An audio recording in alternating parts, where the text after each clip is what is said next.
जय हिंद, अखंड भारत, हिंदू राष्ट्र। जय जवान, जय किसान, जय विज्ञान। देखो, अभी जो है हमारे इसरो के चीफ हैं सोमनाथ जी, उनके नेतृत्व में भारत ने चंद्रयान 3 की सफलता अर्जित और सुनिश्चित की है। इसको लेकर ना बहुत ही मतलब कह सकते हो कि पूरे के पूरे भारतवर्ष में जो है खुशी का तो माहौल है ही। जहाँ जहाँ भी भारत के लोग विदेशों में भी रह रहे हैं, उनके मन में भी हर्षोल्लास और खुशी है। और पूरी की पूरी दुनिया के तरफ से जो है भारत की इस उपलब्धि पे जो है बधाइयाँ दिए गए, ठीक है, बधाई संदेश भेजे गए। तो ये तो एक गौरवमयी क्षण और गौरव पल का क्षण है। लेकिन कई बार आप जब देखोगे तो सोमनाथ जी का जो कुछ स्टेटमेंट है वो बहुत ही प्रभावित करती है, बहुत ही आपको मतलब अपने आप में गौरव की अनुभूति कराती है। आपको पता होगा कि कुछ घंटे ही पहले उनके द्वारा एक स्टेटमेंट आया था कि जितने भी कह सकते हो कि साइंटिफिक चीज़ें हैं या फिर जो भी बड़े बड़े कह सकते हो ये एयरक्राफ्ट हो गया, मिसाइल हो गए, या फिर जो अभी चंद्रयान मिशन वगैरह हो गए, ये सब की सारी चीज़ें ना वैदिक से प्रेरित हैं और वेद से प्रेरित है। इसके बाद आज का ही दिन हम स्टेटमेंट सुन रहे थे कि जब राजनाथ सिंह उन्हें जो है महाभारत और गीता जो है भेंट के स्वरूप में दिए, तो उस पर भी वो बहुत ही खुशी जाहिर करते हुए कहते हैं कि जब ऐसी पुस्तकें और धर्म ग्रंथ गीता जैसे हम पढ़ते हैं तो उसमें हमें जो है प्रेरणा मिलती है, अर्जुन की तरह हमें काम करने की प्रेरणा मिलती है कि किस प्रकार उनके सखा, उनके गुरु, उनके फ्रेंड और उनके फिलॉसफर श्री कृष्ण उन्हें उपदेश देते हैं और अर्जुन जो है अपने कर्तव्य पथ से विचलित ना हो, अपने कर्तव्य और अपने धर्म का पालन करे। तो ये मतलब आप देखोगे तो एक इतने बड़े वैज्ञानिक, अगर हम और आप बोलोगे तो बोलेंगे अरे यार ये तो भक्त है, ये तो बीजेपी का चमचा है, ये वो बहुत सारी चीज़ें जो है कांग्रेसी खास करके, और कालनेमी जिन्हें कि हिंदुओं से जो है कह सकते हो ना कि नफरत है, और जो हिंदू संस्कृति और धर्म और रीति रिवाज से जो है कह सकते हो को नकारने का प्रयास करते हैं, जो राम के अस्तित्व पर प्रश्न चिन्ह खड़ा करते हैं और जो भारत की संस्कृति और प्राचीन इतिहास को पे जो है गर्व की अनुभूति नहीं करते। ऐसे कालनेमी जो है सदैव से भारत को जो है नीचा दिखाने का प्रयास करते हैं, और जो वेस्टर्न डिस्कवरीज हैं उनको जो है सोचते हैं कि ओ ये तो वेस्ट वाले ने ये दे दिया, पश्चिमी जगत ने ये दे दिया, ये दे दिया। लेकिन जो भारत के वेद में, भारत के शास्त्र में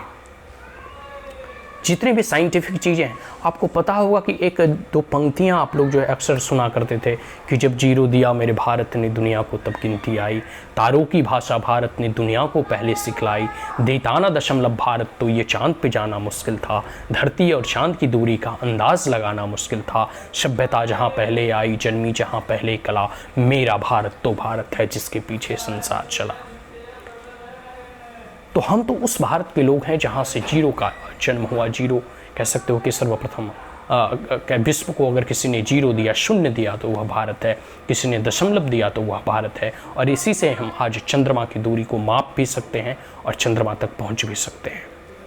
तो हमारे पास जो वैदिक नॉलेज है या फिर जो हमारे प्राचीन इतिहास और धरोहर हैं, चरक संहिता वगैरह हो गया, पतंजलि का जो है महर्षि पतंजलि के द्वारा योग के ऊपर उनकी है, फिर कामसूत्र हो गए, या फिर जो जितने भी सारी चीज़ें हैं, हर चीज़ में कह सकते हो कहीं ना कहीं वैज्ञानिक दृष्टिकोण से हमारे पास इतना रिसर्च एंड डेवलपमेंट प्राचीन काल में ही हो चुका था। और वही सारी चीज़ें जैसे कल सोमनाथ जी इसरो के जो चीफ हैं उनका कहना है कि जो भी सारी चीज़ें हैं, जो भी साइंटिफिक डेवलपमेंट है, डिस्कवरीज हैं,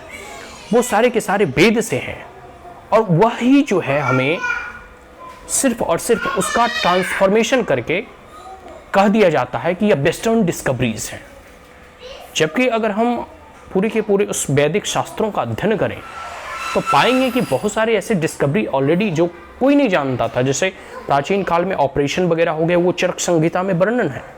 उसका जो है हमें वर्णन मिलता है। और बहुत सारी, जैसे अभी हमने जीरो का एग्जाम्पल दिया कि कैसे भारत जो है जीरो और शून्य का जनक है, दशमलव का जनक है।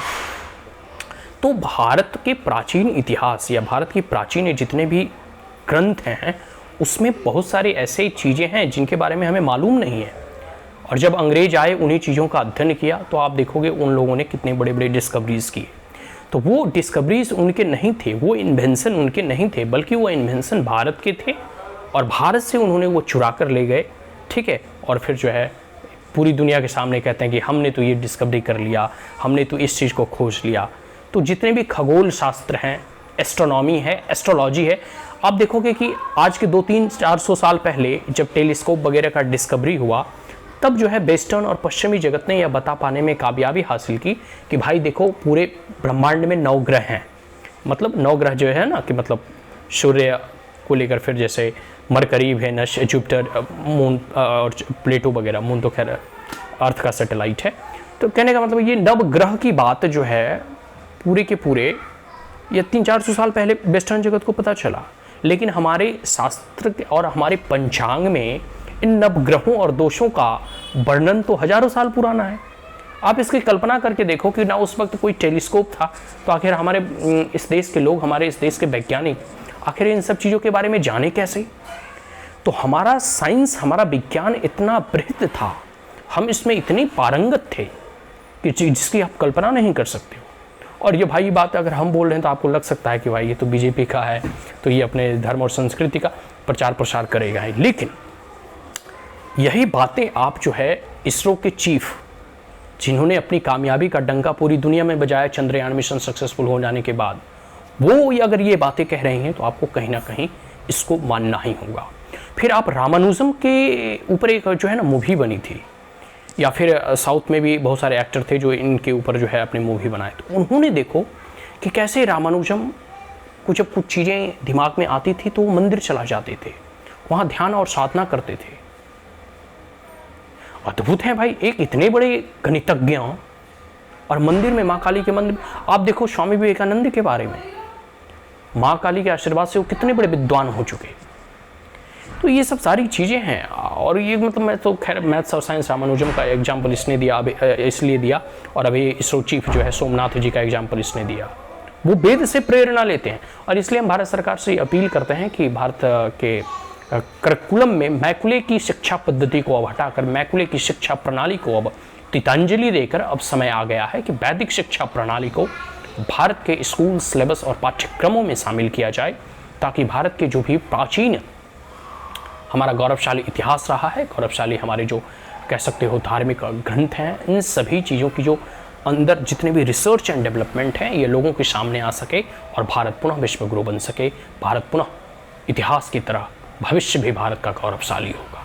तो इसकी हम कामना करते हैं, और भारत सरकार धीरे धीरे इसमें प्रयासरत है। ठीक है, तो आने वाले समय में देखिए भारत किस और कदम बढ़ाता है। लेकिन हाँ, इन सब चीज़ों से तो हमें प्रेरणा मिलती है। और जब कोई ऐसे विद्वान जन, जो कि हम लोग तो खैर आर्ट्स के विद्यार्थी हैं,